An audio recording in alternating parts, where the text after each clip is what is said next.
right, let's get started, huh? I saw that Louis C.K. was trending before the show tonight. I guess Louis sold out Madison Square Garden, and people are upset about that. I can't understand why you would get upset about somebody if you don't like them and they sell out Madison Square Garden. I can't imagine giving a shit about that. Like, even if you think Louis C.K. is a terrible guy, jacks off in front of everybody, sexual creep and all that stuff, you didn't buy a ticket. You don't have to hear one joke he says. You don't have to go to the show. Seems like a pretty easy dodge to me. But I think what it is with the internet, and it's been this way for years, I'm not telling any tales out of school.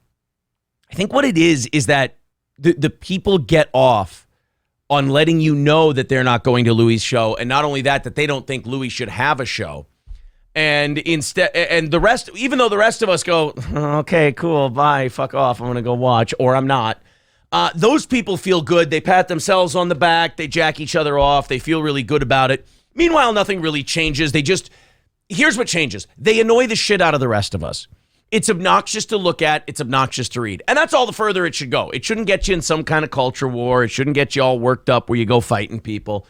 They're obnoxious. And I don't think that's their intention. I think their intention is to show everyone, oh, look at me. Look at how wonderful I am. Look what a good person I am that I spoke out against Louis C.K. selling some tickets to a venue where people want to see him tell jokes. If it was come watch Louis jack off in front of unsuspecting women night at the Garden, I mean, that would be kind of weird. That's something you can protest. Although I do believe that also would sell out. So that would be a deeper conundrum to have to deal with. But yeah, there were people making videos and it was trending on Twitter and they're whining and bitching about how, why is Louis allowed to, sell out the Garden? And it's like, well, because he's never been in jail and they booked him and they put the tickets on sale and everybody seemed keen on going. I mean, that's kind of how it works. And then on the other side, you would see people mad going, quit saying Louis C.K. wasn't canceled. He totally was. He lost a TV show. He lost movies. He lost this much money. To those people, I would say, even though you're right and these other whiny people are just patting themselves on the back and they're wrong and they're being stupid, neither of you should care. Louis C.K. is doing just fine. Louis C.K. lost all of his shit for jacking off in front of the women. He lost all of his jobs. He came back. He got new jobs. He's doing very well at it. Everybody wins. The bad guy got punished. The bad guy learned his lesson. The bad guy came back, and now he's doing great again. Isn't that what we should be shooting for? Isn't that the whole point of someone getting in trouble in the first place, if we're being honest, rather than a bunch of grandstanding dickbag assholes? The whole point of what happened to Louis C.K. is you want him to get punished, you want him to learn, and then come back better. That's what he's done. But then if you admit that, you have to take away all the back patting, you have to take away all the jacking off, you have to take away all your advocacy shit you can do, because you still need him to be the jacked off in front of everybody guy. Or somehow isn't that sick? Somehow you lose some kind of clout if Louis C.K. is not the jerk off on people guy. It's fucking sick, man. Look, I'm not saying you have to like Louis C.K. I'm not saying you have to be happy that he's selling out Madison Square Garden. You just have to not go. There you go. You won. Congratulations. Game over. Stevie J says, well, he touched himself that one time and it's unforgivable. And by the way, it was in front of women who said, okay. And then after they left, they went, oh, that was really weird and uncomfortable. Let me complain about it. So maybe I'm in the minority here. I don't think what Louis did deserved the punishment he got, quite frankly. I mean, I think it was weird. I think it was creepy what he did, but I felt they should have just put their head down, soldiered on and just kept airing his show. But it was the timing in which it came out, wasn't it? It was like right in the middle of the Me Too thing and all that. Yeah, they were never going to survive that. Brittany says, I think if they don't like him, they don't want them to be successful. Yeah, but they think that's going to make them happy. They think if Louis C.K. doesn't sell out the Garden, somehow that's going to affect their lives. I guarantee tying your happiness to Louis C.K.'s success is a losing endeavor no matter what side you're on. Michael Mitchell says the majority of people hating on Louis have never heard one fucking joke of his and probably couldn't pick him out of a lineup. Probably not. Brittany says they don't want him making money, which is stupid because if Louis makes $10 million or Louis makes no money, it makes no never mind to you. It doesn't change your life at all. They're saying Louis C.K. with that open border rant. Yeah, we'll check that out. I think that's worth checking out now that we're talking about him. Alex with $5 says Louis knows the origin of a certain word. Oh, he sure does. That was a classic O&A clip where he told Patrice the origin of the N-word. It's not exactly what you think it would be. Thank you, buddy. Fauci's Pangolin says people get mad because they got to move after getting caught slapping salmon. That's what it is. SM says you are not allowed to atone for your mistakes anymore. Yeah, I mean, it does seem that way, doesn't it? Louis C.K. equals Weinstein somehow, says Alex. That's the vibe I get from these people. I think Bill Burr said this in a bit he did, where he said, we've lost all perspective. Like now if you jack off in front of someone who said yes, it's the same as like what Weinstein did. Or if you made a girl uncomfortable on a date, it's the same thing as Weinstein did. There's no levels to it anymore. And that's stupid. Sage says, yeah, I got nothing cool to say. Check out Your Honor on Showtime. Enjoying it quite a bit. Well, thanks for the $10, buddy. I appreciate that. That's very cool. All right, let's get through what you guys have to say. Then we'll watch the Louis, the border thing.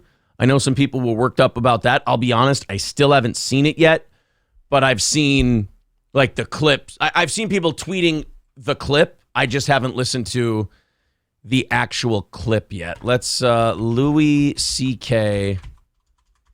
Borders. I hope it's something wholesome like him at a Borders bookstore. Here we go. 1 minute and 39 seconds. He's on Rogan and he's talking about immigration. Now, people have told me this is about open borders, and I'm sorry, we're trying open borders right now. It's a fucking disaster. And there's children being hurt. You want to talk about, I'm not talking about Eliza Blue sex trafficking. I'm talking about real sex trafficking. There is, like, that's a huge problem. When you don't have enforcement down on the border, there's a shitload of fentanyl getting in, and there's a lot of age and underage people being trafficked. So you gotta be careful when you're being so laissez-faire with, why don't we just let everybody in? Because not everybody's as good as you. I mean, look, Louis, you're a decent enough guy, and even you jacked off in front of young women, and you're a good guy. So imagine what the bad guys are going to do. I mean, technically, we shouldn't even be allowing you over the border, jacking off in front of people. Not that I had a big problem with it, but I mean, technically, you're not the kind of guy we want making his way into the country if you're going to be beating off in front of people. We don't need that. We got enough people willing to beat off in front of other people already in this country. We don't need to import more. So imagine you, the good guy, beating off in front of people, and then imagine what people even worse than that will do. But here's Louis talking about open borders on Joe Rogan. Who, by the way, don't ever go to Joe Rogan or Louis C.K. for any of your policy ideas, all right? They are entertainers. They're both very funny guys. They've both built huge audiences, and they should be revered and respected for their comedy. But do not ever go to these two for policy ideas. Just let them talk their shit. But my feeling is they should open the border, and just let them pour in, let everybody pour in, and then the answer, which is, well, then there'll be all these problems. Yes, there should be. It shouldn't be so great here, is what I'm saying. I like Louis, but he does this sometimes. He just says dumb fuck stuff for the sake to like see how it sounds coming out of his mouth. Does that make sense? Like he's like, I have an idea that I haven't cooked through it all, but it sounds really, extemporaneous and wacky to me. Things shouldn't be so good, so it should get shitty. Yeah, I mean, that's great unless you've got, property or a business or a job or a life or a family. You tend to kind of strive forward and, move things forward. So, yeah, Louis, I get it that not everything has to be perfect. But that doesn't mean you should allow things to get shitty. This is what I mean. Rogan with his DMT trips and float tanks, and Louis with his, why can't we let things get really shitty? This is why you don't listen to them and make rules based on what they say. Let them entertain you. They're great. But don't take any of this seriously. In America, it shouldn't be. It's a weird thing to sequester a certain group of people and try to keep upping their lifespan and their lifestyle. and just keep trying to increase that for this group of people, and then this pressure of people trying to come in so they can enjoy it, right? And then it gets worse and worse down here. I mean, I'm not Canada; it's really just from down here. See, this is the thing about Louis. He hasn't baked this through. You can tell. Like, he hasn't worked through this, and he's just kind of throwing it out there on the Rogan podcast, which is what Joe's show is for. Again, I know a lot of people are mad at him about this rant. I'm not. I think it just kind of sounds like a sophomore high school kid who tried weed for the first time.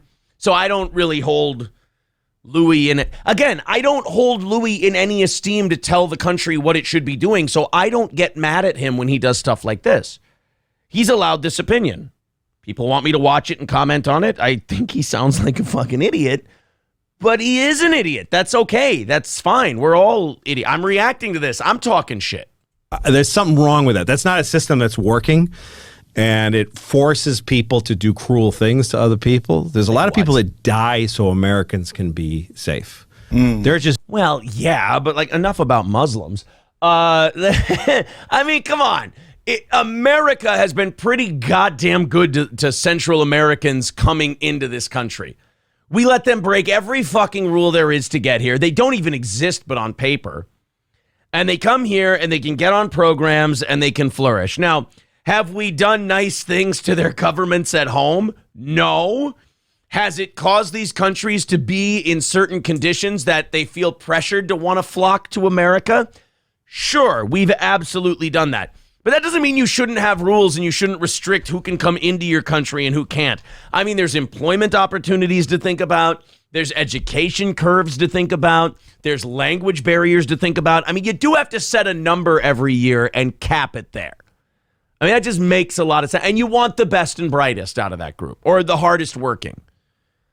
You know, you don't want what he wants and just let everybody come in. The pimps who are prostituting young children, the people who are bringing fentanyl into the United States, all of that shit. You'd like to try to weed out as much of that as possible. This laissez-faire attitude that Louis has, I think to him it sounds cool. Like it sounds like it's the dad who lets the kids have ice cream for dinner. You know, it makes him sound cool, but there's no substance to it. It's retarded when you break it down. Just dying... You know, weddings that are drone bombed in Yemen because the guy said something that might have resulted in American insecurity. Not even like definite American deaths, but like just so we can breathe a little easier. Folks die.